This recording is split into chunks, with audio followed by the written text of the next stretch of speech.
In chapter 84 of the 100 Girlfriends Who Really Love You manga series, there is this one scene, this one panel where Kusuri was playing with baby Yaku, which is her grandma, but then she turned into a baby because of a magical drug that she made. I know that seems a bit out of context, but anyway, in that scene, there was a moment where Yaku slammed the phone of Kusuri on the ground because she thought it was like a Menko card or something. And that was a funny scene. In that scene, we're able to get a glimpse on what the phone case or what the cover of the cell phone case of Kusuri looks like. And it is a phone case that is themed around Pentarou, a fictional character that Kusuri is really obsessed with, so to speak, and the other girlfriends as well, because of the for one, it's cute. We don't get a lot of information, too much information rather, on Pentarou. We just know that he's a fictional character who resembles that of Rentaro, and I think he's a really adorable character. Really nice addition or nice little thing to add in this manga series. And I was able to recreate that to some degree, right?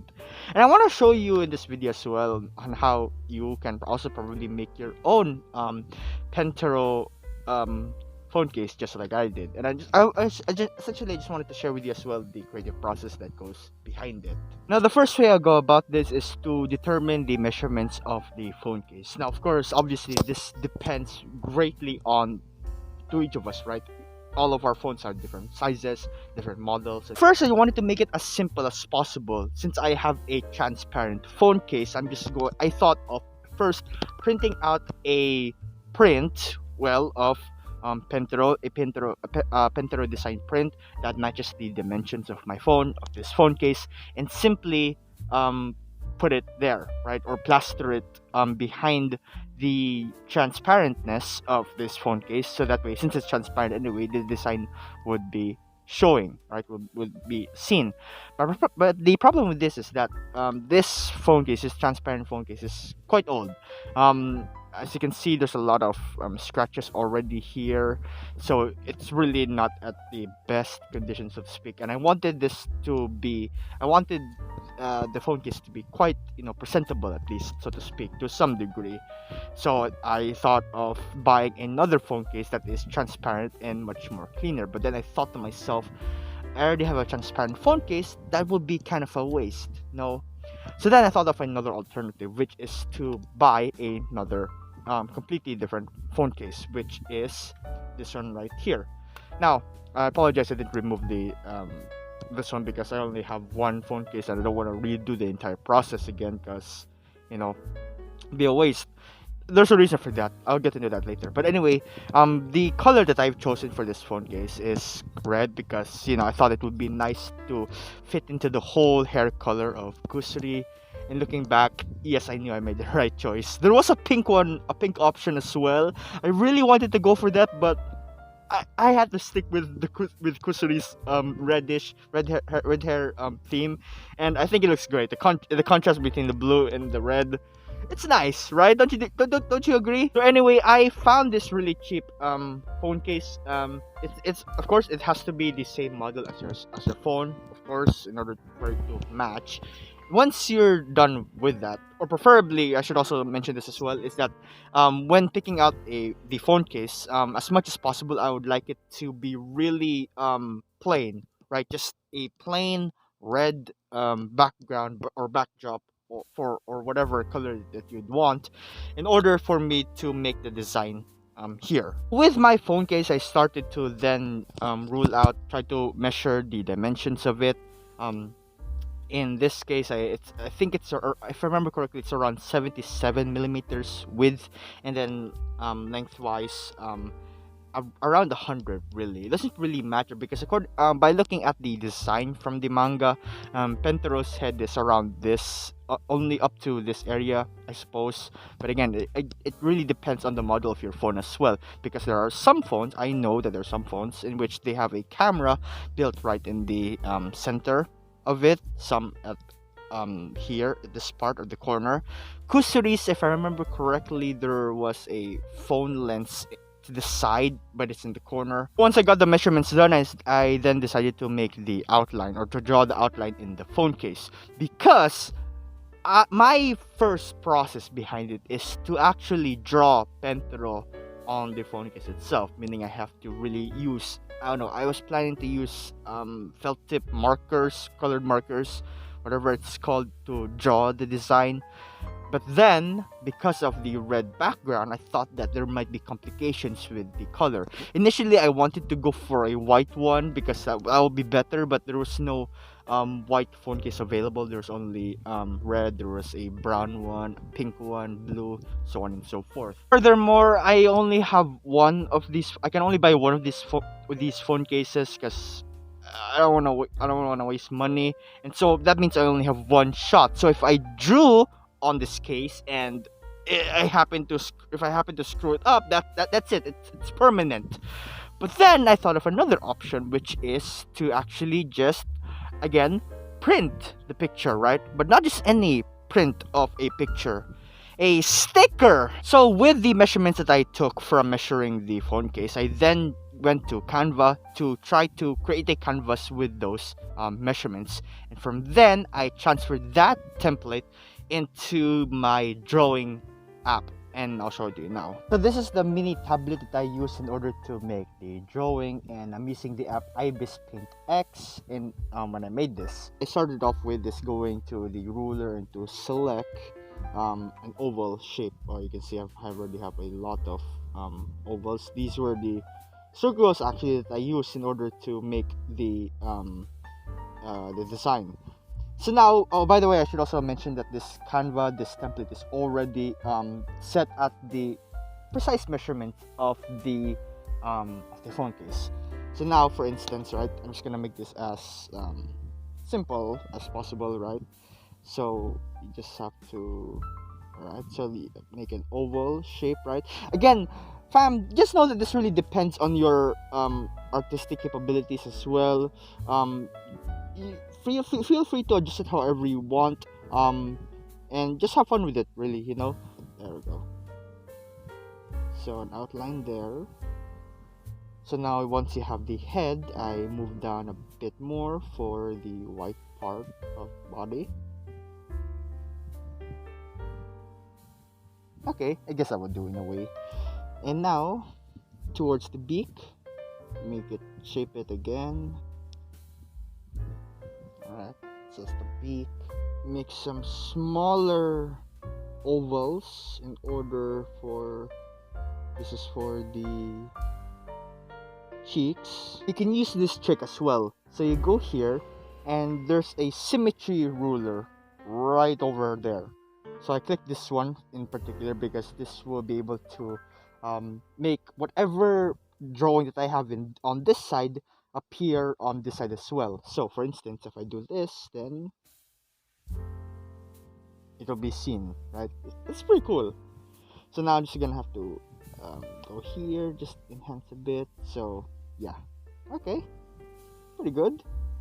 Now just have to shape it into a circle, line it up there, make a circle, or I can make it bigger, right? Okay, and then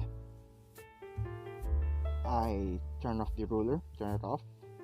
Symmetry as oh no, I'm keeping the symmetry because in making the eyebrows, it's not exactly the exact same as the design, but I'm just going to do whatever I want anyway, because again, it really depends as well.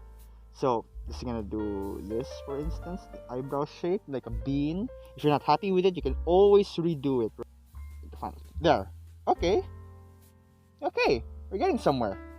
So now I'm going to turn off the symmetry, right?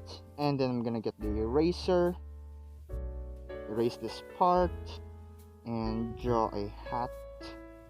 Oops, around that. Then line. So something like that. Alright. Now into coloring, I'm just gonna use basic colors from the color wheel. So Pentarou's body is light shade of blue, for instance. I'm gonna use that. bucket this black for the eyes and to the eyebrows. The beak yellowish, yellow color. You're gonna leave that as white. For the cheeks, I want to make it completely white, so let's go for white. Go for this and this. Going back to the white, just minimize the brush. Put little dots there and there. Then, boom. And that's how I did it. The Pentarou design. So once you're done with the design, you can now proceed to printing it. Now, of course, in this stage, you really should be aware about the ratio or the measurements of your image. If you print an image, perhaps it might not be the exact ratio. It doesn't really fit the length that you're looking for. Ergo, it won't fit your phone case. I actually had someone help me to ensure that my image, since my image is already at the exact measurements of my phone case, I wanted to make sure that during in the printing process of it, that image should also reflect the same IRL measurements in real life, or the exact ratio as to what it's supposed to be. And in choosing what type of sticker paper to print it on, I know there's one type of sticker paper where the surface is quite similar to that of paper. I wouldn't go for that because I figured it might be easily damaged. That's actually what I experienced when I printed some stickers with using that type of paper. So what I went for is the type of sticker paper that has a more glossy feel, so to speak. Something that I feel like it could withstand you know all sorts of exposure to the outside world, right? And that's actually what I did. That's actually what I did with this particular phone case as well. Is that I actually went out for a test drive of it, so to speak. And so far, the whole day it held up pretty well. Honestly, yes, there are some minor issues to tweak on. For instance, the measurements, I'm off by a millimeter. Can you believe it? And I didn't take into account the again, the edges, right? That's why it's really important to really get a proper outline of the phone, because as you can see here, right, there's a little piece of sticker that's sticking out and from the corner, and that's because, as a curved phone case, there's gonna be a phone case with this sort of like curvature, right? It's not gonna be there's no place to fit this tiny corner, so it's gonna be just like that. But you can trim it, right? That's what I'm planning to do. I'm just gonna trim it to make it more, more seamless, so to speak. But regardless, that's essentially it. You print it. Of course, after printing, you cut it out, right? Cut it into to the shape from the head to the cap, and then you carefully, for God's sakes, carefully stick it in place. Of course, don't forget to clean your phone as well to make sure it adheres properly. And again, I guess it also depends on what type of phone case that you have. If you have difficulty buying merch, you make the merch, and I'm really proud of this one. Alongside the Paddle-kun keychain as well, that has always been in my list to do projects to make. I've already made the drawing of Paddle-kun a long time ago, but I just didn't have the time to actually print it and get it laminated. Of course, if you saw my tweet, there were some minor issues to deal with, like the outline of Paddle-kun and the tie as well, the strap for the keychain. There are some minor tweaks to that and to this as well. But regardless, with the output or the outcome that it has, I'm actually quite happy with it. Looking at it from afar, you can tell that, or I guess you can. I don't know. It's just my humble opinion, but I think that it looks so seamless that it's like it's drawn by you bought it from a store or something. You can't tell that someone actually drew it. Again, sorry, that's just my opinion. So yeah, I just wanted to share this with you because this whole process has been incredibly fun. I love this manga, and I'm really looking forward to more sort of items that I can make from this series, such as the keychains from certain girlfriends, phone cases, if you will. But I think I'm just gonna have to stick with this one because, yeah, if we get a phone case reveal from each of the girlfriends, that'll be exciting to think about. So yeah, arts and crafts, fun. And with that being said, take care, family.